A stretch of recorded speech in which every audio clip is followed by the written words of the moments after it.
NZ Aerosports, Icarus Canopies, now Gyro. That's right, we've rebranded, and Gyro is our next generation. It honours our founder, as that's the name we knew him by, but Gyro also marks the start of a new chapter. And not to be biased, but it's going to be fucking epic.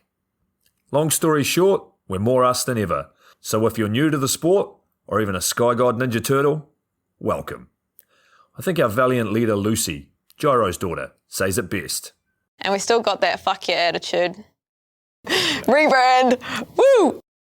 Rebrand woo indeed, Lucy. Anyway, head over to gyro.com for more info and get amongst your legends. I was 19, broke, unemployed, and sold my girlfriend's canopy for drug money. So I thought I better sew her a new one. What a sentence, and what a story.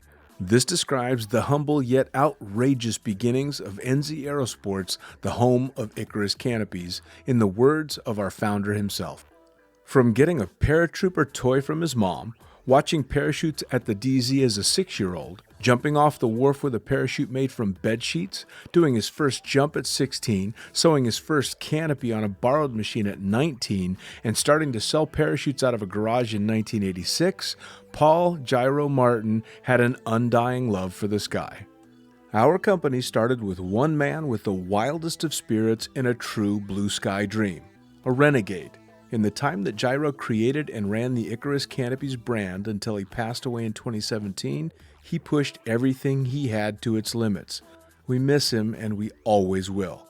Gyro is the next generation of NZ Aerosports. It honors our founder, of course, because it was the name we all knew him by, but Gyro the rebrand also marks the start of a new chapter, our next jump. Gyro is the space between sound and silence, art and science, chaos and calm. Gyro is a state of epic tranquility that transcends understanding. That moment, in the door, in free fall, mid-swoop, where nothing but the present exists. A perfect balance of euphoria and thrill. Gyro captures our passion for flying and our commitment to designing break-the-fucking-rules canopies that deliver pilots pure, wild flight. Coming straight from the cockpit, it's another episode of Lunatic Fringe with the fucking pilot.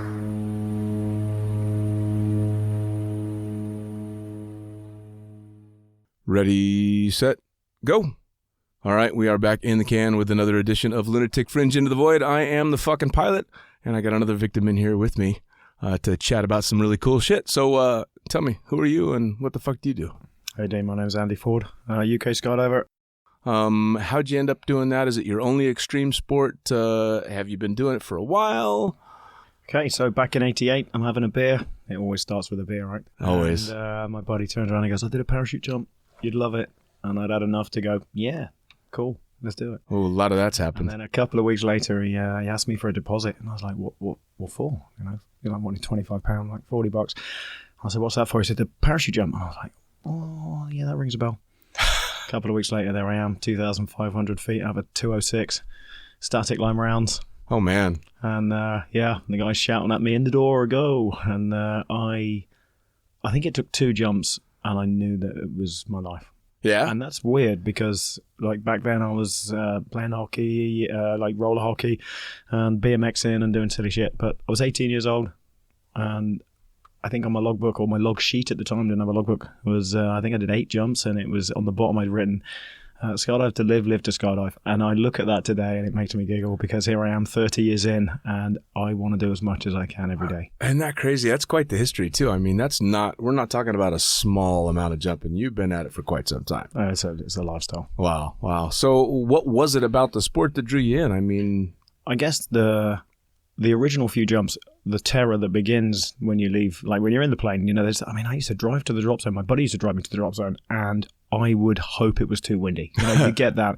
And then they'd give me the anemometer, you know, and I'd go out and they'd go and check the winds. Right. And I'd go and stand out there and I'd stick my hand in the air for 5 minutes and it wouldn't go over 10 knots, which was for the rounds. That was the limit. Right. And I'd think, I could just say it was 12, right? But that would disappoint everybody else. Right. And so I'd go back and go, so it was 8 knots. And they'd be like, get your kit on. And I think, what have I just done? And it was a real fight within yourself. Because you want to do it, but you're terrified of doing it. Oh, yeah. And then you get past that point, and then you just can't do enough. And it's a tough battle to get past that, though, isn't it? I mean, and a lot of people don't manage it. I had a place, for the longest time, I had a spot on the freeway where I could turn around, no personal questions to myself asked. If I hit that spot and I wasn't feeling it, I could turn around. I never used it, but I had that spot that I could turn around, and I could go home and not feel ashamed. But if I drove past that point, I was fucking going. That was it. It took a long time. It does. And I can't tell you how many times I think I had a 12-week break around parachutes back in the day. You know, we're looking at the winds over 10, you weren't jumping, and the winds are always over 10, let's be fair. And in the UK especially, it was tough. It was tough on the round parachutes to get to the point where you were actually getting to jump a lot. And so I spent a lot of time drinking, partying, having fun, but I didn't have any money. So I literally just have enough money to jump. Sure. Pack a few round parachutes, get a couple of pounds for doing that, and then put it back in. And I was getting in debt, and it was just a spiral. But I was so addicted. And it seems to be an extremely common theme is that skydivers pick the worst fucking time to become skydivers. Like, nobody says, yeah, I had a shitload of money, and I just wanted to go spend some of it and become a skydiver. It's never. No way. It's always I was eating fucking ramen and you know, gathering up spare change so I could go make a jump. And nobody started working in the sport because they had a desire to pack parachutes. They wanted to jump. Yeah. So, well, the old joke was like, how do you make $1 million out of skydiving? It start off with 10 million. Yeah, That's so true, and it's true to this day. People say, how much is it going to cost me? I'm like, everything. Yeah, what's the old joke? Half your income for the rest of your, or $300 for your first jump, and half your income for the rest of your life. That's it. It's like buying an Apple product. So, right?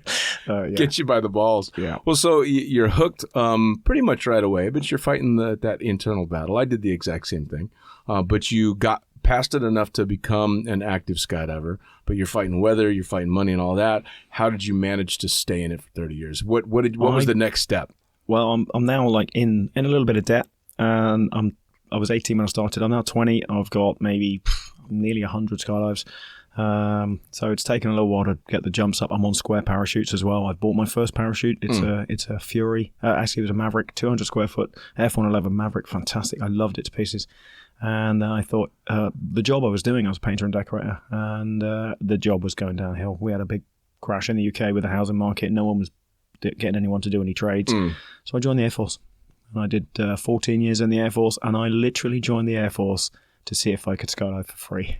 I didn't join the Air Force because I wanted to be in the military or wanted to serve my country. I wanted to skydive, and I would find any way of doing it. And I ended up going on advanced courses, which is the military sort of 2-week course where you can go along and do some jumps, and it's a personal development course. I kicked the ass out of those. I did a lot of those. We were actually known as the course getters because there's a few of us would always see each other, like Navy guys, Army guys, Air Force guys. And my CO pulled me into the office maybe like my first year in the Air Force, and he said, what do you want to do? I said, I want to work at Weston-on-the-Green at the Sport Parachute Centre as the rigger, because I'd gone into the Air Force doing parachute rigging and stuff. And he said, you know, that's probably never going to happen. There's only one slot in the Air Force for that. And I went, it'll happen. And in 96, 95, I got my riggers rating. 99, I was posted to Weston-on-the-Green, and I stayed there for 10 years. Now, Weston-on-the-Green, I've heard that before. I've never been, but it's a very famous drop zone, yeah? It was in the UK. It's now only military. It was a civilian drop zone at weekend called RAFSPA, Royal Air Force Sport Parachute Association. Okay. And that was just a full-time weekend party skydiving. And we had an Islander, a Cessna, and I didn't stop. That's awesome. Well, and I'd imagine if for nothing else, just because of weather-wise, is not exactly conducive, like you've already said. So the partying had to get out of control because you got to do something with all that fucking energy. Yeah, there's been there's been a few, throttle to bottle or bottle to throttle 8 hours here, right? So I'd be sweeping people out the bar at 4 a.m, and I was doing camera now. I wanted to do from pretty much. I think 25 jumps in, I saw the guy doing the most jumps was the guy with the camera. And I thought, that guy's got it. He's got it made. And so as soon as I had 200 jumps, I could put a camera on my head. That was me. I bought the camera. I was going into the electronics store and I was checking out cameras. I had 30, 40 jumps just because Nice. I was so besotted with skydiving and I wanted to do camera to do more skydiving. And as soon as I could get a camera, that was me. 200 jumps. I did my first camera jump. Awesome. That was in 1990. Awesome. All right. Yeah. My first camera jump, I didn't even really plan, to be honest. I was at Paris Valley with a guy by the name of Kevin Love, who I worked with in the off and on in the wind tunnel in Las Vegas. And I had, I want to say 25 jumps at the time. And he had one of those headhunter helmets. You remember those? I had a headhunter. Yeah. It took me about a year and a half to get it, but I had one. Yeah, so he had one of the headhunter helmets, and he wanted to do a four-way with Lou Sanborn, Juliana C., the guy that owned Flyaway at the time, Gary Spear, and him. And he's like, well, fuck, I want video of this because I'm going to go jump with Lou Sanborn. Hey, all right. And I was a tunnel instructor, so I could fly pretty good in free fall, but I sucked under the parachute, 25 fucking jumps. And he said, here you go, put this on. Yeah, it fits okay, fuck it. So you're just going to hit this button. I'll make sure it's rolling. Just stay kind of over top and look at us. Brilliant. That was it. First jump. And that was a great helmet as well. The headhunter. That's a great back helmet. in the day, first full face helmet, or pretty much one of the early full face helmets. Yep. What's funny, because I've still got the one that I ended up buying, I'm sure you know as well, was the Pararaptor, which was the one that came out after the side or before the Sidewinder. That was the best damn camera helmet ever, and I still have it. It's the only one I ever owned. Fantastic. Yeah, jumped it forever. Yeah. So you start shooting video. Yep, that was 1990. Then when I joined the Air Force, I took a little break, not too long, but I think I did about 2 jumps in 6 months because I was in training. Oh, wow. Then when I got posted out to my first Air Force base, I just, every weekend, I would walk, hitch, just get to the drop zone. And, Whatever you had to do, huh? Literally, and it is whatever you have to do, right? It doesn't matter what you have to do. You just get there. Yeah. And it doesn't matter whether it's I've been at the drop zone for a Friday, a Saturday, and a Sunday. And the Sunday afternoon, the wind's dropping limits. You do one skydive, you go home the happiest guy in the world. Oh, absolutely. You And got that's it. You got to do it. That's it. I think a lot of people forget that, you lose that feeling where, I haven't done 10 today. And it's like, really? Come Yeah. on. We're so spoiled. Yeah, but we're fucking old in it. So we get to look back in hindsight at a lot of the stupid shit that we were thinking and doing and realize, oh, wait, no. And it's stuff now I look at people and I go, what are you doing? And they're like, oh, I'm doing so-and-so. And I'm like, dude, don't be daft. And I'm Right. thinking, yeah, you did that. Yeah, So oh, many God, times. yeah. Such an idiot. Oh, for all the times I've tried to correct people and don't do this and don't do that and shaking my head because they're being idiots, I was 10 times the idiot. Yeah. Getting in the Cessna, he'd rev it up at the end of the runway. He'd pile down the runway about 3 feet off the runway, and we'd go past the fuel pump. There'd be 4 people in the, or 5 people in the Cessna, one kneeling, leaning forwards to the CG, no door, and the guy would nail it up vertical. And he'd get to 400 feet, and as he went over the top, you'd all be like, woo, like you're in the space shuttle. And I look back at that now and think, holy fuck, how did we ever survive that? How did someone not go out the door? How did we even? If someone did that now, Right? I'd lose my shit. I know. But, I know. If I look back at a lot of the shit that we did back then, how in the hell we got through it is beyond me. Yeah. Beyond me. Well, so you managed to spend 12 years in the military just to be able to jump out of airplanes. Pretty much. But you'd started shooting video and doing all this, so you make it through your military time, and you eventually transition to being a full-time jumper. Well, I was, every weekend I was skydiving anyway in the military. And then I was very lucky because when we went over to El Centro, California, I used to jump out the C-130 anyway. I was the only guy who wasn't at the parachute school who was cleared to jump, which was pretty cool. So I did a lot of jumps at the C-130. Nice. 4-way, whatever, it didn't matter. And because I was a civilian jumper, I was just flying around people. It was great fun. Right. Because I was in the military, we're the best. Right. I was just like, yeah, whatever, I can just fly. Right. And then, So I'm doing tandems up and I guess 92 to 96 I did tandems, and then I met a guy called Mike Frost who was on the drop zone with a Skysurf board, and he said to me, do you want to film me? And I just looked at it and went, yeah, sure. And I went out the door and with him, and he was used to someone who couldn't stay with him out the door, so he did some funky stuff with his arms and started rocketing away. So we talked about it and I went, don't do that. I can film you, just be normal. And we ended up doing 1,000 jumps together. Wow.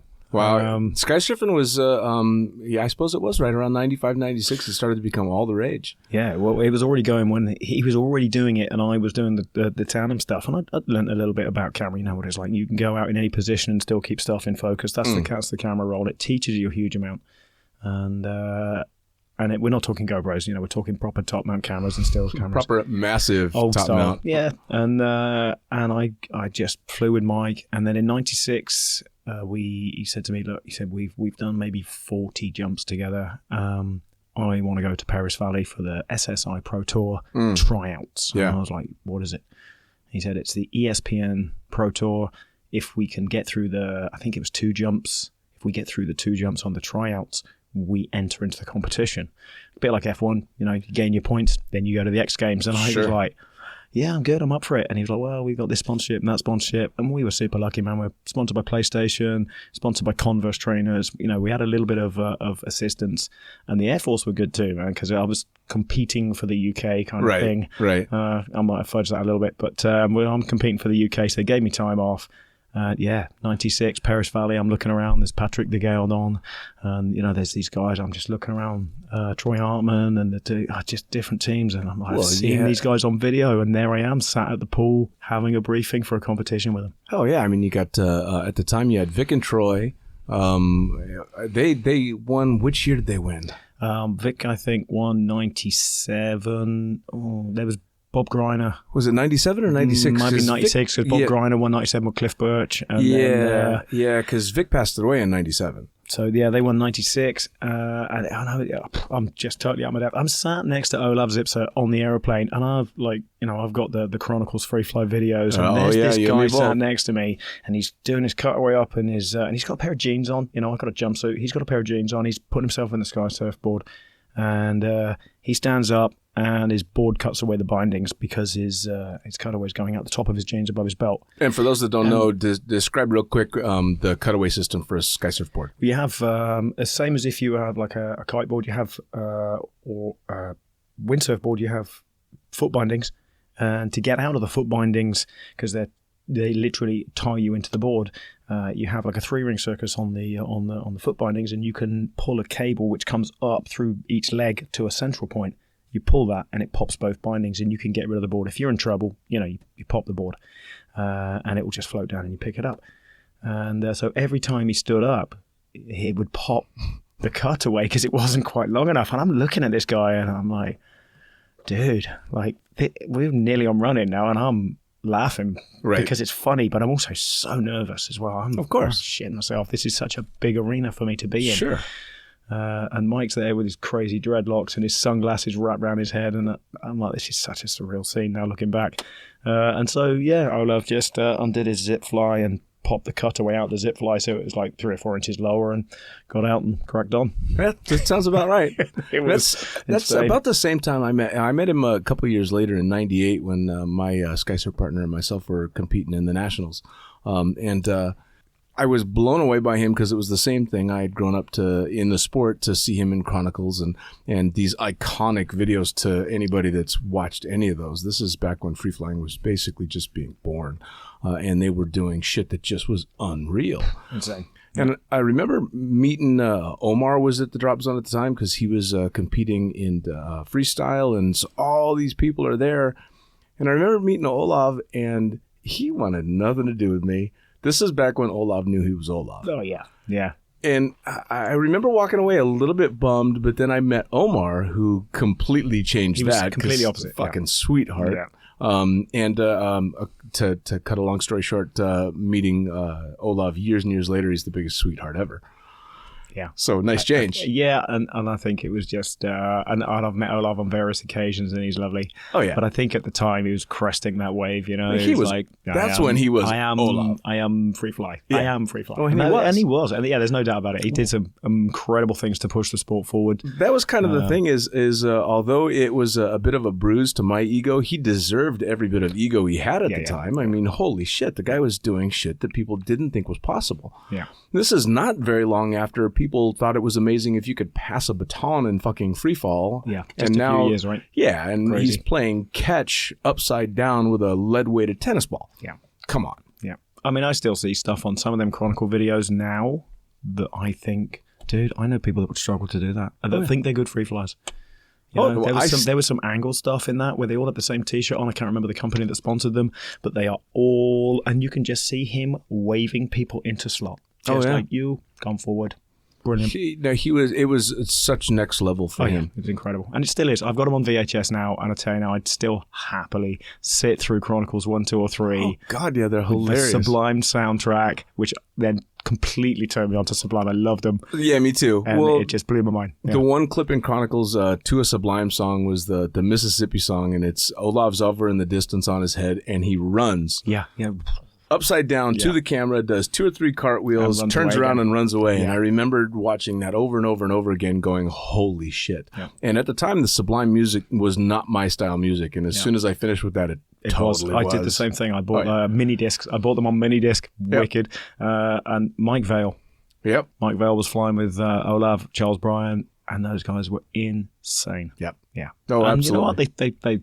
They set the benchmark and without tunnels. That's the insane thing. When you look at it and you go, well, these guys didn't train anywhere but in the sky. 45 seconds at a time. Boom. Yeah. There you go. Insane. Well, and I told the story when I sat and had Craig Gerard over, and we were talking about the Vegas tunnel, because that's the tunnel I worked in. And there were only 3 tunnels at the time: Fort Bragg, Pigeon Forge, Tennessee, and Vegas. Yep. And they were all just for play. Big old balloon suits, 120 miles an hour of mushy wind, and but you'd learn how to fly the shit out of those suits. Yeah. And my partner and I would go down to Paris Valley all the time to train because we needed the auto for Skysurfing. But then, of course, we'd go back to Vegas. And we ended up becoming somewhat friends with the Flyboys at the time, Eli Fritz and the guys. And they all came down to Vegas to fly the tunnel.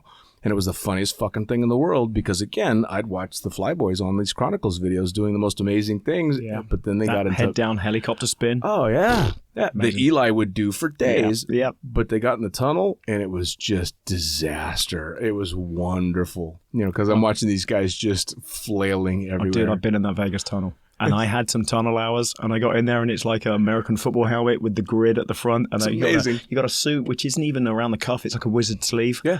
And I'm like, okay, this is a bit strange. My girl and I were in Vegas anyway, so we just popped in. And yeah, we flew. And it was a humbling experience. And when you see people that were flying up and jump, you had to bounce off the wall, really, to just keep jumping in and out of the airflow.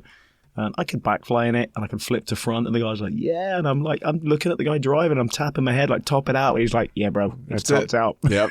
That's all you got. Yeah, that's it. Oh, the end of the day would roll around, and we'd open the doors, turn the fan to max with nobody in the control room, and literally fly until your arms you couldn't hold your arms up anymore. Fantastic. It was fantastic. So you're doing the Skysurfing stuff, and you're pushing to try and get yourself into the X Games against, the best. Wow. Yeah, you know. Just that it's the list now. It just sounds like you're naming names, right? You got so you had Damien Herdliger, who was flying from Paris. You had Tanya Garcia, who was now Tanya O'Brien, and then you had Team Pulse from Switzerland, which was never come to me, and Eric Fordy. Yeah, French guy. Yeah, he guys did 2,000 jumps a year. Oh, he was an animal. He could wrench the board around in any direction, doing anything. Vivian Vigrath, who was the Swiss girl from Movenpick. They were sponsored by Movenpick, and it was just insane. And we accrued enough points over 4 different Pro Tours: Switzerland, Germany, Titusville in Florida, Paris, and we accrued enough points to go to the '98 X Games, which was Oceanside, California. Air to ground. They got Brian Birkin from Arizona to be the safety guy, as always, because he's the man. We had a CASA to 212. That's us. I remember watching it. We had round and around. We did. I think it was might have been one team out at a time. Valery Rozov, the Russian guy, was ripping it at the time, and went on to do amazing things. And yeah, I just remember there was a rope at the back with 2 knots on, hang off the back. Right. The Flyboys had already done their thing, even though they weren't in the X Games. They were like a tryout discipline. And you had a air to ground thing on your helmet instead of a camera on the front, and then you'd have your movie camera on the top. So I had 2 PC7 sat on the top, so I got the footage, and one of them was plugged into this air to ground, and they fired it down to a big jumbotron screen for, not the biggest crowd in the world on the beach, but it didn't matter. It was the best demo in the world, right? Of course. And then you'd end up swooping in on the beach. We had matching PlayStation canopies. I mean, I still got Melanie Kanatsa at the time came down and she took a picture of us flying over the top of like the edge of the crowd line, and I've still got that picture at home, like on a 10x8 that she snapped from underneath as I just lifted my legs up to swoop the crowd line.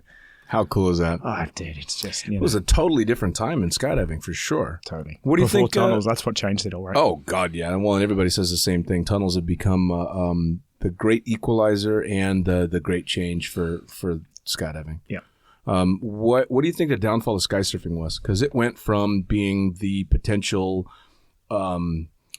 huge segue into the general public is going to get to know skydiving through skysurfing, and they did to some degree. I certainly took notice of skydiving. Everyone used to come to the drop zone and go, right, well, why you started skydiving? I want to be a skysurfer. I want to be a skysurfer. Sure. And I think a couple of things happened. I think it was, as you know now, everything is instant, right? If you don't know the answer to the question, you Google it, boom, and that's it. Everyone's a genius because of Google.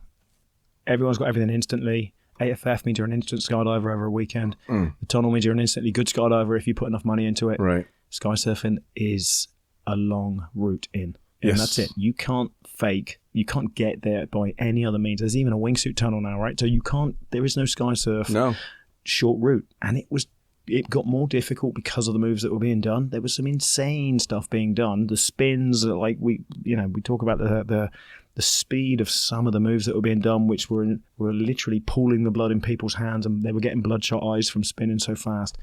And I think people just found it too difficult to get to a level where they could compete.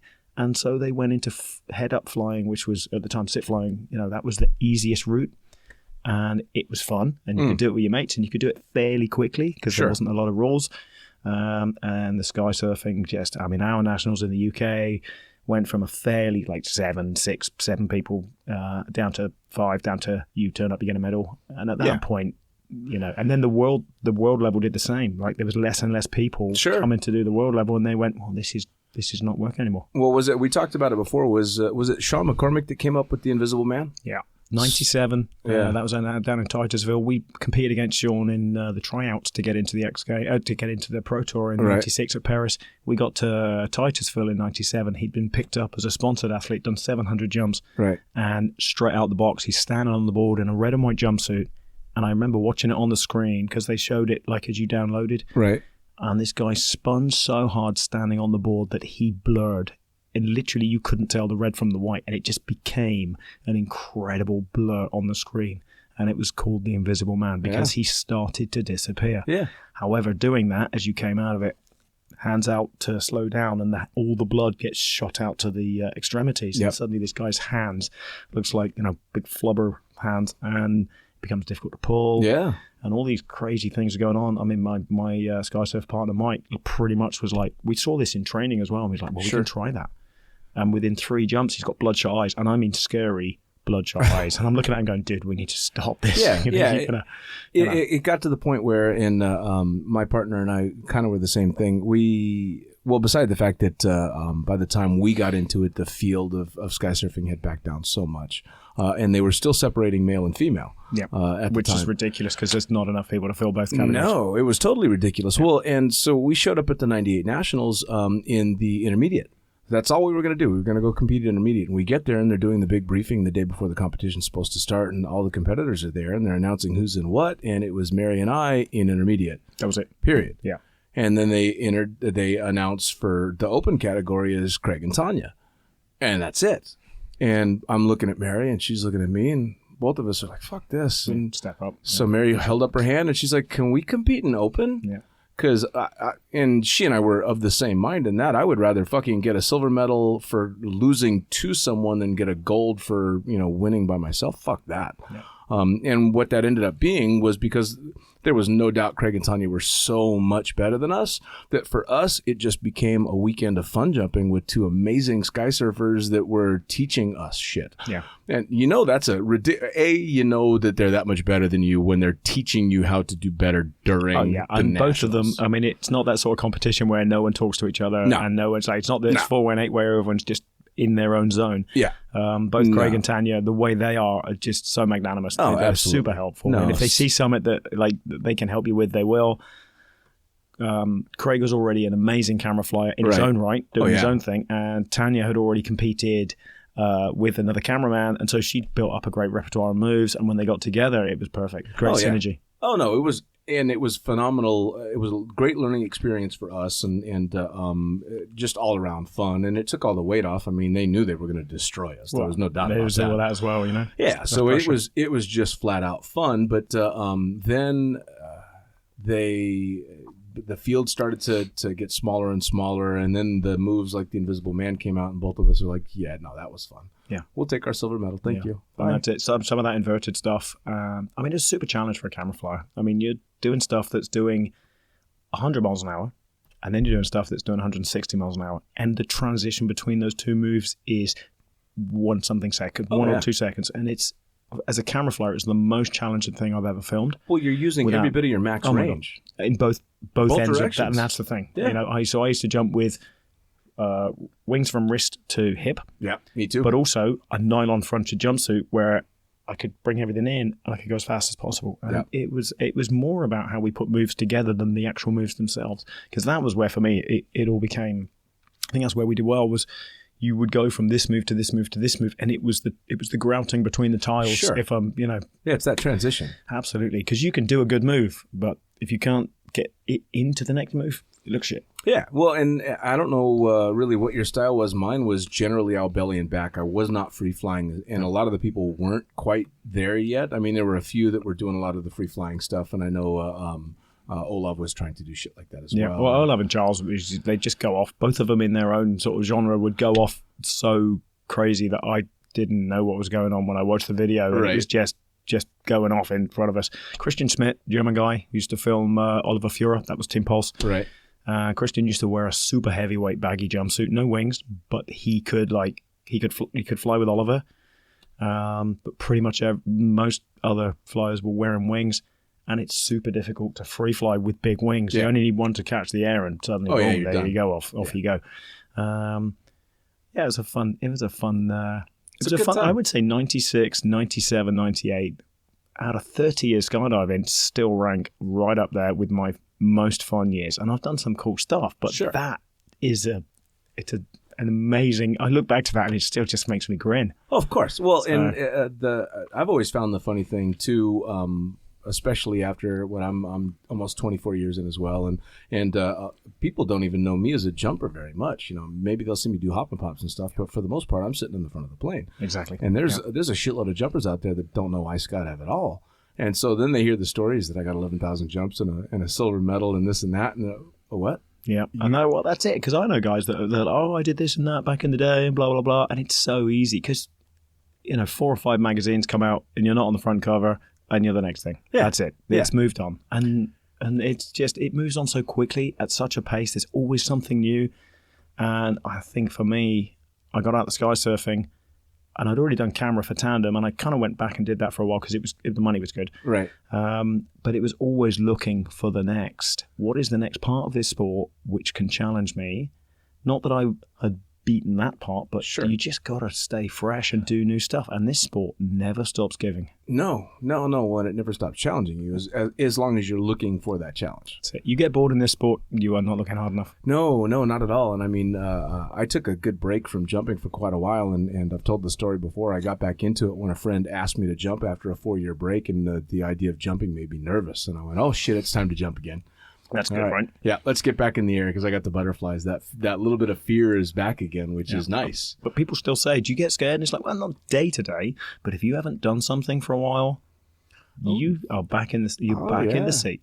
Oh man, I'm shit. I think I've been down for maybe a month and a half. I've just been too busy to make it out and jump. And I guarantee the next time I put my rig on, I'm gonna have. Yeah, absolutely. It's gonna be bumping a little bit. Rate's up there. Shit, yes, and it should be. I mean, come on. Skydiving is we can make it relatively safe. It's still a fucking dangerous sport. Yeah, it is. We're jumping out of airplanes. Yeah. You're trusting your life to nylon and strings and good decisions. Well, the last one is the one, right? Because technology's moved on at such a pace. Everything is so good. You know? It's rare that you have, if you weren't jumping a super high performance canopy and you weren't pushing your limits on the equipment side, it's rare you're ever going to have a problem. Yeah. You know, you do 10, 20,000 jumps on something like a Spectre 135. I can't imagine if you keep your kit in good condition how you'd ever have a problem. Well, I used to say to all my students, the best way to solve problems in the air is to fix them on the ground. That's it. A good pre-flight of your gear, paying attention when you're packing, not being a bit of an ass clown, and just realizing that the skydive doesn't start when you're getting out the door, right? No, hell no. It starts on your drive to the damn drop zone, if not before. The decisions you made the night before. Did you get a good night's sleep? Did you have too much to drink or something else? You know, come on. But that's the same as a lot of sports. That's the same as flying, I'm sure, because I'm not a pilot, but that's the same as flying. You know, how you feel affects your day. When you start your day, whether you start your day positive or you don't have a good sleep or you've had a couple of beers, even if it's a couple of nights before. I'm not so good with the beers now. Right. It happens. And so, you feel jet lag or anything of those things. And that is the first issue on that tick list of why an incident comes. That's sure. it. Well, and you and I are getting older, so all those things affect us a little bit. It does. A little harder. Yep. It's again, I've said that before. I still feel mentally like I'm 18 most days, but physically, I have to tell my body that sometimes. Oh man, yeah. In the morning, I am my age getting out of bed. Holy shit, I feel it in the morning, and usually after a good 5-6 hours in the seat flying all day. Oh yeah, I feel it. I feel it. So you transition out of skysurfing. Yeah, I wanted to stay in camera. I love camera. It's still. I don't actually fly camera now because I guess 5,000 camera jumps. It wore me out a little. I like having a neck that still turns. Exactly, and a lot of those camera jumps were with big cameras and big stills cameras with big lenses and flash guns. Sure. I'm jumping like 20 pound a kit, and I've done 3,000 plus jumps, and we're not talking GoPros. That's another thousands and thousands of jumps. But we're talking big cameras. There's a lot of jumpers out there that don't have any fucking clue what we're talking about. If you tried to describe it along the lines of a VHS tape, they still wouldn't know what the fuck you were talking about. You pick up a decent Canon camera and you put a lens on, and they'll pick up another one, and now pick up a flash gun and the cables and the batteries, and you hold that in your hands and go, well, that's fairly solid. Oh, yeah. Go, now put it on your head and do 1,000 jumps or 4,000 jumps. That's why I don't do day-to-day camera now. However, it's still my passion. I will put just a stills camera on. I wish I'd done this a long time ago. I've shot video for years. I went into four-way video. I filmed the female four-way team, VMAX at the time. I was asked to do that because their cameraman kind of retired after they'd won a couple of world meets. We won a world meet in 2003. Nice. So we beat the Norwegians by a couple of points over 10 rounds, which was good. So that was my first world meet. My first world meet with four-way. I did the 97 World Air Games with Skysurf with Mike.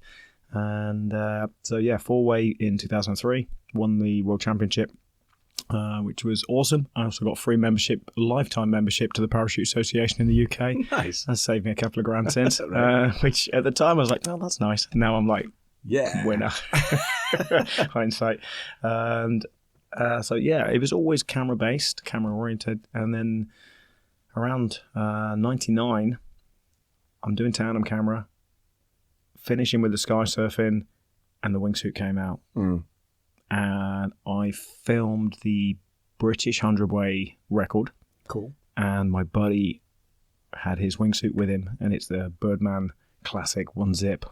That's the one where you had to basically roll around on the floor like a beetle stuck on its back to get in it, and the zip started like above the belt line, and it was a pain to get in. But it was the first wingsuit, and I had mine in the post, and he's like, "Yeah, I'm going to jump it next week." I'm like, "Max, that's awesome," and I arrived because I worked on the drop zone with the military all week. Mine arrived on the Monday or Tuesday morning. I jumped it on the Wednesday out the Sky van. And I spoke to him, and he was cursing me because he thought he was going to be the first one to jump it. My CI, my chief instructor, phoned the British Parachute Association and was like, I got this wingsuit. This guy wants to jump it. What do I do? And they were like, well, who is it? So that's Fordy. He went, all right. Phone me, tell me he hasn't died. And that was pretty much it. And I remember getting off we went out, the Sky van had come in and dropped troops. Right. And the guy, superb guy, this pilot turned around and he said to the staff at the centre, he went, you guys want to jump while I just fly back to the airfield, to the airfield they house the Sky van. He said, you guys want to get out? I'll take you to the top. Cheers, Dave.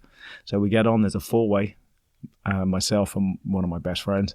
He's wearing my camera suit with the big wings, thinking, yeah, you got a wingsuit, I got camera wings, I'll film you. Right. I was like, and I get on the ramp, give him a low five because I can't lift my arms very high. My heart rate's right through the roof. Took a deep breath, and I dropped off the ramp, and I watched him disappear, and I watched him fall away from me. And I just thought, whoa, look how fast you're going, not thinking, look how slow am I going. Right. Until I looked up, and there's four guys with wide eyes waving at me from the ramp, and they are half as close again as this guy. And that was on a Birdman Classic. Right. And it captured my imagination. And I just travelled and wingsuited, and I taught other people to wingsuit. I helped write the guidelines for wingsuiting in the UK, and I just wanted it done. I'm a safety freak. I love stuff being done safely. Sure. Because I've seen too much stuff go wrong, right? You and so it's just easier to avoid it with a little bit of common sense. Sure. And I've got like 1,600 wingsuit jumps now. Took a little break in the middle of the 2000s, maybe 2006, 7, 8. And I think at that point there were so many different type of wingsuits. It was like canopies. They were going in so many different genres and directions. I was like, oh, dude, I can't. You're trying to get people with this, flying with people with that, and it just wasn't working for me. So I opted out for a little while and did other stuff, but instructional ratings and stuff. But yeah, literally, I did a wingsuit jump today, and it never ceases to make me smile. Nice. Now, so how many jumps did you have when you made your first wingsuit jump, roughly? I guess, what was that? That was 99. So I must have had 2,000 jumps. So a good chunk of jumps at the time. Yeah, 10 times as many as you need now, right? Oh, God, yeah. And it still got your full and utter attention, scared the shit out of you. Totally. And then became just amazing. I've never checked an altimeter so much on one skydive. Yeah, how I'm many checking times? it and I'm looking at it going, well, that's wrong. And I check it again and go, yeah, that must be wrong. How many times do those mental alarms go off? Yeah, and it's crazy because you got that body clock, and it's so used to, I was doing a bit of free flying, I was doing all the other stuff, and suddenly I can fly for 2 minutes. And that's in the first wingsuit. 2 minutes was a good base I could get to, and even the audibles, which would track time at the time, the Pro Track and stuff, they couldn't keep up. The parameters weren't set correctly for wingsuits, so it would go, yeah, we did 8 seconds. Right. Because then it thinks you've pulled. And I just go out, and I used to time it off the video, and my thing was trying to fly for as long as possible in this suit. And I could get 2 minutes, 10 seconds. And that was incredible when you think 50 seconds is a normal skydive. Oh, yeah. So It's ridiculous. You're more than doubling it. Yeah. But now, if you're not doing 2 minutes in a wingsuit now, you're probably not even opening the wings. All right. Now, have you ever done any base jumping with this kind of stuff? No, lost my best friend in 1993 base jumping. He went off the Hilton Hotel in the UK, and I was in the military, and I was gagging to base jump. Man, I wanted to do it. It's like, I was a young lad. I had 1993, I had a few hundred skydives then, and I used to jump with him down at my original drop zone, and he was my closest mate. He was going to be my best man at my wedding. I was getting married in 93. He was going to be my best man at my wedding. And I got up one morning, and I won't go too deep into it, but I'm doing arms training for guard duty. So I'm doing this, and I'm like, he's gone and done a couple of jumps, and now because I'm not jumping with him off the basic stuff, he's already gone and done some stuff. And he did about 5 base jumps. And for whatever reason, the guy took him off to the Hilton Hotel. For me, now I look back on that and I think, what were you doing? And we used to have a thing called CFAX. You'd look on the TV in the morning and it would have just a scrolling list of news stories that were just written like a newspaper on TV. Sure. And I'm watching it and I'm getting dressed and I put my DPM uniform on and I'm looking out and I'm looking at this thing that says Hilton base jumper dives off London Hilton. And I froze and I knew. And I literally opened the window to my bedroom, ran out to the payphone across, no mobiles, ran out to the payphone across the way, phoned my fiance up at the time, and she'd gone to work already, but her housemate, she just went, dude, I'm sorry, it's Darren. Man, it crushed me. And I promised her I'd never base jump. And even though there's been I've done ground crew photography. I've done a load of stuff involved in the base world because it's amazing. Of course. Some of my friends have ripped it over the years, but I stuck to that. Never put yourself in a situation where you have to back down. That's me. Sure. And I just didn't do it. And then wingsuits come out, and I thought, well, hang on, I can do this. Everyone's jumping off Chirag in Norway, and they're flying away from the cliffs. Right. And I thought, yeah, I'm doing this. And then everyone stopped flying away from the cliffs. And down it. So I fly down the cliffs. And I've, at the end of the day, I've lost more people. I wouldn't say always close friends. I've lost more people that I've met and known had a beer with in the last 10 years than I did in the first 20. And that's insane. I'm exactly the same way, and it's the same for me as well. It's if I had to sit and list all the people I know, not necessarily friends, but that I've met at somewhere along the lines, the list would just be too fucking long, and it's already way too long. Just if you're talking about casual friends and then people you would consider proper friends, the list is already too fucking long. So, and my decision wasn't because I lost somebody; it's because I had a kid. That was it. I'm like, no, with base jumping, it's not if you fuck yourself up, it's when and how bad. The same mentality with motorcycles and all that kind of stuff. But I ride bikes now, and my buddy who base jumped, and I think he did something like 800 base jumps. And when he had his daughter, he said, I'm done. Yeah. He did the mushroom off the Eiger, and that was his last base jump. He got down to the bottom, and he turned around to his buddies and went, that's me done. And they were like, what? You retired? And he went, yeah, I'm done. I've done 800 base jumps, and I'd filmed him. I'd been down to France to film him and stuff and take pictures for him. And that was him done. And I had the utmost respect for him to do that. And I notice now, and the stuff you were talking about with Junior, when there's a moment in your life where you think, I am going to step back from this because the risk versus reward is just not enough. It's not there anymore. That's it. It's just not there anymore. Well, and for me, I was lucky that the reward, I never thought it was there. It was never worth the level of risk that was going to be put out. And I knew I was going to enjoy the hell out of it, which meant that I knew myself I was going to push it even further. Yeah. And keep going and going and going. And now I have enough fun jumping out of airplanes and flying them and all that. But as a rigger, I have the utmost respect for the equipment. I look at the equipment and it's amazing. God, you guys are pushing the envelope with equipment. It's amazing.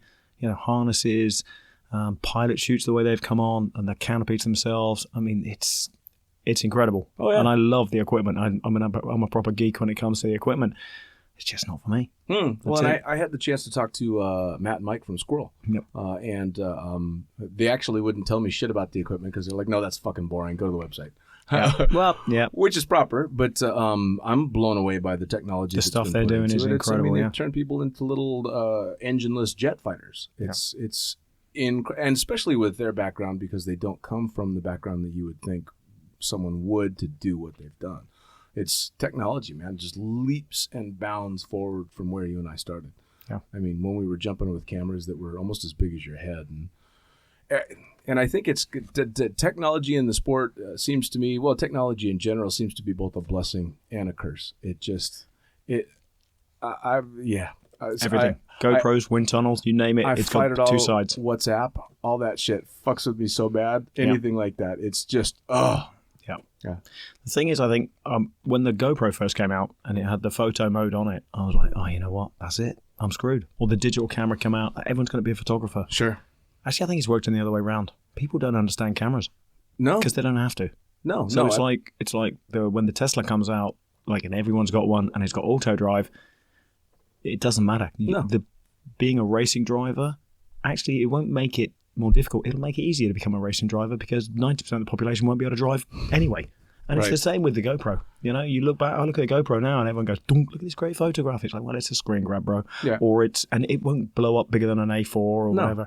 And if you know how to use a camera, it's actually unusual now to find photographers. Sure. There's some people here that that work and they know how to use a lens and change a lens and apertures and stuff. But most people are just like, they don't have a clue. What do I do? And I used to be the same way, even though I started out with my first camera was a 35 millimeter Canon Elan. Yep. With a 15 millimeter Sigma lens, wide angle. That's what everybody was jumping. So I had this massive fucking camera on the front of my helmet, and I had no idea how to use it except in skydiving. That's it. Yep. And so I don't know why I ended up deciding to do it, but I'm sitting there in my living room with all this really expensive camera equipment that I have no fucking clue how to use. And finally decided, all right, no, I'm going to try and figure out what the hell's going on. And I was living in Vegas at the time, and I became friends with a guy who's still a lifelong friend of mine named Jim that was working at a camera store at the time and is a high-end photographer. And he kind of took me under his wing and taught me a fair amount. And he's extremely skilled when it came to photography. And I was very lucky in that I had access to a lot of content being in Las Vegas. You have all these amazing places to shoot. And I was also working in a strip club at the time. And every stripper in that place thought that they were going to go be famous. And they all wanted headshots. And they all wanted cool pictures. So Jim loved me because... Yeah, no shit. Access all areas. Every 3 or 4 days, I'm showing up with another beautiful girl that wants to go take her top off in Red Rock and take pictures. Yeah, sure, I'm a photographer. No fucking clue. No clue. And Jim had to teach me along the way. And that's the only reason that I ended up learning anything about cameras. Yeah. But even now, they've gone so far and above. And sport mode does it all, right? Yeah, but it's nice to be... I mean, my typical... type of photography now, I stay away from the wide angle stuff. If you want to do wide angle, then jump a GoPro. I don't jump a 15mm lens anymore. I do have a beautiful Canon 15mm lens. It sits there in a box. I like the 85mm. I like the profile. I like the portrait shots. I like your long depth of field. And I'm a very selfish photographer, if I'm honest. I will fly. I go to Tesla every year and I fly for the wingsuit boogie. And I will put an 85mm lens on. And I will take one person and everyone else will fade into the background, but the background is, with that depth of field, is pulled right into the lens. Sure. And that one guy out of a 20 way will be like, oh my God, it's the best picture I've ever seen. And everyone else like, yeah, I'm out of focus, man.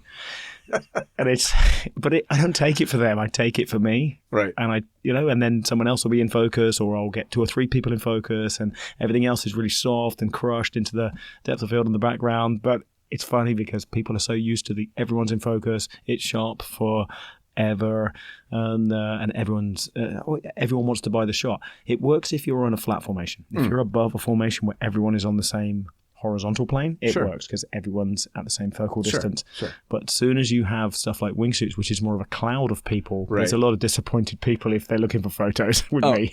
Well, but hey, come on. I mean, I'm honest with them to start with. Yeah. Well, you're out there doing it for both you and them, and so you're gonna have one lucky fucker with an amazing picture. Absolutely, which is cool. Yeah. So you do all this military stuff. You're not in the military anymore. So when did you walk away from the military? 2004. So 2004 out of the military. So and 1990 to 2004. And then I stayed at that drop zone as a civilian contractor for rigging. And I ran their rigging room until 2009. I switched drop zones by that time because the civilian drop zone ended. So I wasn't there at weekends anymore. I jumped to another drop zone, Chuck and Drogues, doing AFF. And I still currently run my own company in the UK, doing AFF and tandem. And then filming for movies, if I can film. I've done a lot of filming, so I've done, since 1993, I've done stuff that's been paid. And so I've done a lot of filming. Anything that comes along that keeps me in the air, if I'm honest, Dean. It's not about what particular thing I want to do. I will do anything that gets me out of an aeroplane. Isn't that nice? It's the best, right? Well, and it's a very cool thing. I remember talking to family members at some point, and of course, when you pick something like skydiving as a, quote, career, they get a bit nervous. Of course. My family might have been a little bit different because I quit being a stripper to jump out of airplanes. So that was a step up in their estimation. But still, not something you would think of as a lifelong career. But here I am, 23 years into it, and you're more than that as well. There's a lot of longevity in the sport, and I explained to them a long time ago that you hit a certain level in skydiving and you're employed for as long as you're able to do the job. Somewhere in the world, I've got a job, Chuck and Drogues, shooting video, flying a jump plane. For you, it's doing rigging and teaching students. Whatever you need to do to stay in the sport. And now skydiving is to the masses more with the AFF courses and stuff like that. And I know they've been around a long time, but there was a point where it was static line and a lot of people fell away from the sport. And I'm not saying we're keeping people in the sport just because of AFF, but there is a higher retention rate. Sure. So the people that I teach to skydive, I'm then helping them with their parachute choices. I'm then selling them parachutes because I'm a dealer for PD and I'm a dealer for Sunpath. And I'm then looking after them when they want to free fly. And then when they got onto wingsuits. And it's just basically you build your own lifelong profile with these people. And I look around, I'm never proud of them when I'm sat on the plane. I'm at the front of the plane next to the pilot. I got a tandem and I'm looking down the plane and I'm going, the AFF instructor was my student. Sure. And then the guy in front of him, that guy who's teaching free fly, he was my student. I taught him to free fly, and I taught him AFF. Yep. And there's guys I've worked with all over the world where I'm very proud to see that they are active in the sport, because believe me, Dean, I've got in my office a stack of logbooks from people that don't come back. Sure. And that's just through money, through family, through whatever. So the guys that stay the course, I'm super proud of them. Oh, without a doubt. I remember my kind of my reality check with that moment was when I shot video for a tandem instructor, and he was my tandem instructor on my very first jump. And next thing you know, I'm out in front of him shooting video. And then a couple of years later, I'm taking a friend of his on a tandem, and he's jumping with me, and I'm hanging under the drogue with someone else's buddy. And holy shit, that fucking guy taught me how to skydive. That's incredible, huh? Yeah. And then all these years later, I've got quite a few of my students that have gone on to become instructors and do all these really cool things. And you look back and go, holy shit, it's very cool that I played even a small part in this kind of stuff. It kind of makes you feel like you haven't wasted your time, because skydiving at the end of the day is a recreational sport. Sure. I'm not changing the world. No. I'm not. I haven't invented penicillin. No. So at the end of the day, I'm just chucking people out of planes or taking people out of planes. But when you see other people having fun, you're like, I am adding to someone's life in a positive way. Oh, and yeah. That's it. Whether it be a tandem, whether it be an AFF, whatever. And the guys that shoot video, that give amazing products, they're making people happy, and that's amazing. I fucking did not want to be a tandem instructor. And I'm exactly the same. Oh, yeah. AFF 3 years, AFF 2 years before tandem, I wasn't interested. Yeah, no. I had filmed enough tandems to realize just how fucking hard it was and how miserable it was going to be. And I went, no, there's no fucking way. But I got forced into it, and it was, you're going to become a tandem instructor or you're unemployed. All right. Well, I guess was much the same. Yeah, and ended up becoming a tandem instructor. But all these years later, if you ask me what my favorite way to jump is, for me personally, it's taking tandems. Yeah. Because that 1% at a time, you're doing this ridiculously amazing thing with somebody. You're giving them an experience that they would never have otherwise, and in your own unique way. And you're learning how to read people in an amazing way. Oh my God, I've learned more about the human psyche and what it takes to get someone to do something they absolutely do not want to do at that moment. Yeah. Yeah, you paid for the tandem, but they're at the door and they do not want to go. And you have to learn people really well. And then to get them through that and to land to the ground, and you've just given this person this amazing experience. And how can you not see them walking away and go, oh, yeah, fuck yeah, I'm a badass. I did that. And it's ego. But you know what? Sure it is. There's nothing better. I took a lady today, a Dutch lady, and she was like, I'm super nervous. And I'm like, yep, don't worry, everyone is. And when the first tandem went out, she just turned her head to the side. She went, I can't do this. And I said, you can do this. I said, we are a team. And we're going to have a fantastic adventure. I said, just keep your head up and let's do it. And I could hear her giggling in freefall. Isn't that amazing? And she's giving it the hearts and the waving and the kisses. And I'm smiling because I know that she's found that moment as we go out the door where it goes from terrifying to beautiful and freedom. And she said to me under canopy, she went, I'm so proud of myself. And she should be. Every time you get under canopy and someone's like, it's beautiful, you just think, I love this job. Oh, yeah. No. What could you not love? And I mean, people say I have the best job over a whole bunch of different things. And it's a very subjective thing, but I'm convinced we have some of the best jobs. And people tell you that every day. Like, you're the best job in the world. You're so lucky. I'm like, it was 20 years of hard work and it's so lucky. Yeah, right? Oh, yeah. I fell into it. Well, that being said, we bust our fucking asses. I mean, we make it sound like it's just all happy days. And yeah, it's not all shits and giggles. No, man, it's a whole lot of hard work. Yeah. You know? And physically. Oh. There's no doubt about it. 14,000 skydives. I'm 49 next week. Yeah. And I think I'm conditioned to doing what I do. Sure. If I take time off, I tell you what, that's the worst thing. You take time off and you don't jump for a week, suddenly you feel it. Oh, whereas if you're doing it every day, I don't know how the body works like that, but you'd expect that you do it every day and you'd be hurting every day. But actually, I find if I don't skydive and I don't skydive hard, I'm like, God, that didn't hurt last week. I haven't even done anything to make that hurt, right? And suddenly and I see all these kids stretching every day. They're like, got to stretch there and I got to do this. And I think, I wish I'd done that 20 years ago. You and me. Wish both. I just had the brains to do that. Nope, you know? I'd show up cold at the drop zone. Me too. Have a cup of fucking coffee, toss on a rig, and go bang out. God knows Go to how many 15,000 RPM straight off the bat. Oh yeah, without a single With the coldest stretch. engine in the world. Yeah. And now I'm the old guy in the back of the yoga studio that's grunting through every fucking pose. I used to watch the airspeed guys in Arizona. I used to take students to Arizona to free fly. I'd have 2 students. We'd do lift 1, 2 with 1 student and then 2 with a second, and I'd back to back. After 4 jumps or 8 jumps, we'd have 4 jumps each. We'd have a 20-minute have a talk. Repeat stuff. Sure. And I used to do 16 jumps a day. They'd do 8 jumps a day. Sure. And I'd do that for 10 days. Oh, yeah. And then I'd take a day off, and then I'd have another 2 students come in, and I'd do the same again. I'm doing 300 jumps in 3 weeks, right? And that, I now look back at that now and think, I couldn't do that now. And even the locals, like there's Travis and stuff, and they're like, dude, you push hard. I'm sleeping on the plane home. And that's about it. Yep. It wasn't until I was on the plane home that I went, oh, yeah, that hurts. Oh yeah, no, there's no doubt. But when I was in Cross Keys, we were going hard during the season. Of course, it's feast or famine, so you get as much in as you possibly can. And you were pissed off if you weren't doing 100 jumps a week. Yeah. How the fuck I did that for 2.5 years? You know, That's an insane amount of jumps, right? It really is 100 jumps a week, and we have no idea what the long-term effects of that to your body are. Holy shit. I got a good idea, but I'm it's getting positive. It. I'm getting it. We're the litmus test for exactly how fucking bad it can get. Yeah. And it's, I wish. I remember I was in Arizona, as a matter of fact. I'd taken a friend out to get her AFF, and Arizona wouldn't let me jump to shoot video. Because it was, what's his name's video concession. He's like, nope, I don't give a fuck. If she wants video of her jump, she can pay for it. So I sat on the ground while she did her jumps, and I remember seeing Sean McCormick leading a little bit of a yoga class in the morning in the hangar. And I remember walking past him going, what is this fucking hippie bullshit? And now I wish I could go back. I did the same with airspeed. Oh. They used to get everyone together and they do their circle and they do their stuff, and I'd be like, fuck that, I'm having a coffee. Yeah. And I now wish I'd sneaked into that circle. Oh, Because yeah. I mean, you know. Oh, I'm 10 surgeries in now, and I guarantee probably 7 of them I could have avoided if I'd have just fucking stretched. If I can give anybody listening advice, stretch. Be stretching right fucking now. Exactly. Yeah, listen to put your earbuds in and do your yoga.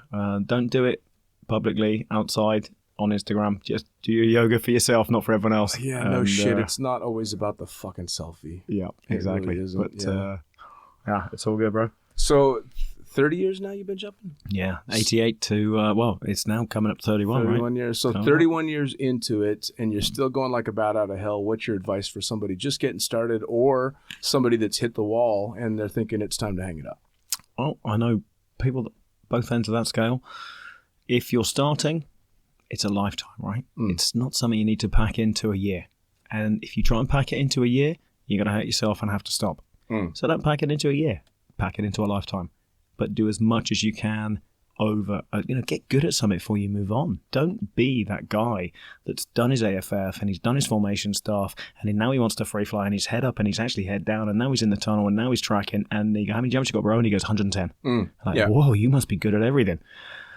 Because you're not. Yeah, no. And wingsuiting and camera, and they're all different genres. So just approach them, learn, listen to people. And if someone says to you, dude, take a step back, just relax, don't downsize or whatever, don't downsize the parachute or whatever. If that guy has got 2 good working arms and 2 good working legs, he's probably doing something right. He's not trying to stop your fun. That's the thing. No one is here to stop you having fun. They want to elongate the time you can have fun. They want you to be able to keep having fun. That's the thing. And that's it. And if you're in the sport for a long time and you've got to the point where you go, I'm done with this, try something new. Go and get a wingsuit course. Go and do some free flying. Because I know a lot of people that have done FS for years and they're like, you know what, my drop zone's closed, so I'm probably going to hang it up. And I'm like, don't hang it up. There's so much to do. I don't know what I'll do when I start. I mean, I wakeboard. I snowboard in the winter. Not this winter because I'm working hard. But, I love different sports. I think as an instructor, you should always go back and learn something new. Sure. Because in that way, you realize, actually, that guy you can't arch isn't the retard. He just hasn't got it yet. Sure. And when I'm on a wakeboard and I know exactly what I'm meant to do, and then I stack it into the wake without standing up, and I go, God, now's the guy who can't arch.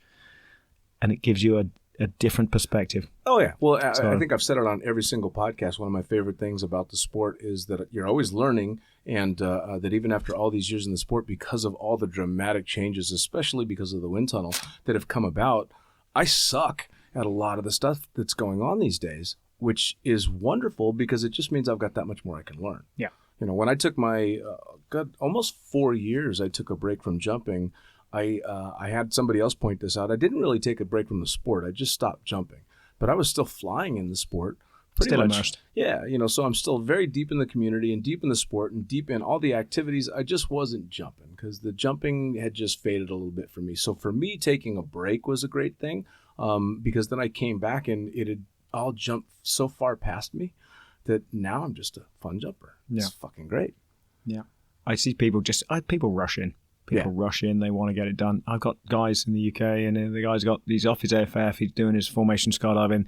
He's maybe got 60 jumps, and he's like, hey, Fordy, when can I do a wingsuit jump? And I'm like, well, 200 jumps in 18 months, 500 jumps if you can't do 200 in 18 months, you know? And he's like, oh, okay. Is there anywhere I can do it quicker? I'm like, oh, buddy, Sure, you can go to Lodi. Yeah. I'm like, come on. And that's sadly the mentality with a lot of today's society is get it done. Yeah. I can do it yesterday. No, it's instant. Well, and everything's instant. Half of the time they don't even want to do it because they want to do it. They want to do it because they want to try and impress other people. That's the other thing. If I can get it on Instagram, then I'm cool, right? Yeah, how many likes can I get? I took this chick on a ride along a couple of weeks back, and she got in the airplane, put her headset on, and promptly the entire flight did nothing but take selfies. I know, right? I don't think she looked outside the plane once. That's insane. And I don't understand that mentality. I don't get it. If I've done my job right, or if I think I've done my job right, you should forget to take pictures, not forget to look outside. Yeah. So there's definitely a loss in communication between me and somebody. You know what? That's an age group thing as well. Because I look at that and I laugh and I think, oh, you're so narcissistic. It's just terrible. Sure. But people live off it. And that's fine, but it has its place. It does. Take cool pictures, post cool pictures, and if people like them, they like them. But you know what? Don't sweat it if they don't. And I never had an Instagram account until this last year, and I haven't used it, or until 2 years ago, and I hadn't used it for shit until I started doing this podcast. And the only reason that I really started to do it was to promote the podcast. I fucking hate it. all of the pictures are of other people. I have my guests on and I say, okay, you guys send me really cool pictures because I don't have to fucking post pictures of myself. I can post them of you guys, and you guys are doing much cooler shit than me. I'm just flying a plane. Yeah. You guys are doing all the badass shit. I thought Instagram was like the new Flickr. I thought Instagram was going to be photographs, going to be amazing, and you're going to post some cool shit on Instagram of skydiving and stuff that's just out of most people's reach, right? Sure. Because they just don't get off the couch. Right. And then I realized that when I saw a picture of, I don't know, whoever it was, and there was 370,000 likes, and it was literally just a picture of a chick's face. And then I posted a cool, badass picture of an XRW jump, blah, blah, blah, with the sunset, and it got something like 125 likes. And I was just like, it's not about the photography, buddy. Don't sweat it. Don't chase it because... I know it's ridiculous. Yeah. I've put up some of my guest photos that have, and granted I don't have much of a following, but just ridiculously amazing photographs that don't seem to get all that much attention. But one of the ones that keeps popping up in my feed is a chick's nipple with a fucking mouse tattooed on it. I haven't seen it, but I can visualize it. It's just a nipple is the face and the ears and the eyes. I get it. I'm like, you've got to be fucking kidding me. Yeah. You got to be kidding me. So it's a popularity contest, bro. Yeah, and that's it. And if you want to enter that arena, then you're either going to be disappointed or if that's your bag, then skydiving is going to be a rough sport on you. Yeah. Because if you don't have a thick skin in this sport, oh man. Yeah, soft-skinned people that are easily offended don't generally tend to do too well in skydiving. You got to have it's quite a crew when it comes to some banter. It's good. Oh, absolutely. So it's brutal, but that's what we like, right? That's kind of my favorite part about it. Yeah, so I can give as good as I can take, and God knows I've ended up having to be on both sides of that. You can have some quiet days on the plane, and then you can have some days on the plane where you're actually thinking, am I getting paid for this? Like today for me, I got to be fair, I laughed all day long. My students were fantastic. I did 7 tandems.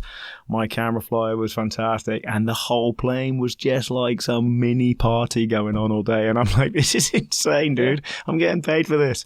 This is, and like everyone who says this is the best job in the world, I'm like, you are not wrong. You're damn right. Well, and I have the same days up in the front where I'm having a hilarious conversations on the headset because me and another pilot that are flying another plane and the ground crew and everybody are just in that perfect vibe, and we're all shooting the shit and having a good time, and the people are in the back having a good time, and I'm getting high fives from people as they're going, and you hear the passengers screaming as they go out the door, and they're my favorites too because you get the ones with the good set of lungs that leave, and it's wow. Oh yeah.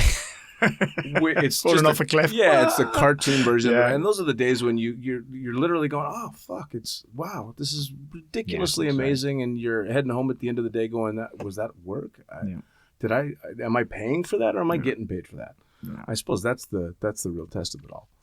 It's not about the view, right? No, well, it's part of it, but it starts off about the view, and then after a while, it's just it's about just jumping with your bros and seeing the grins and it's the joy of it all.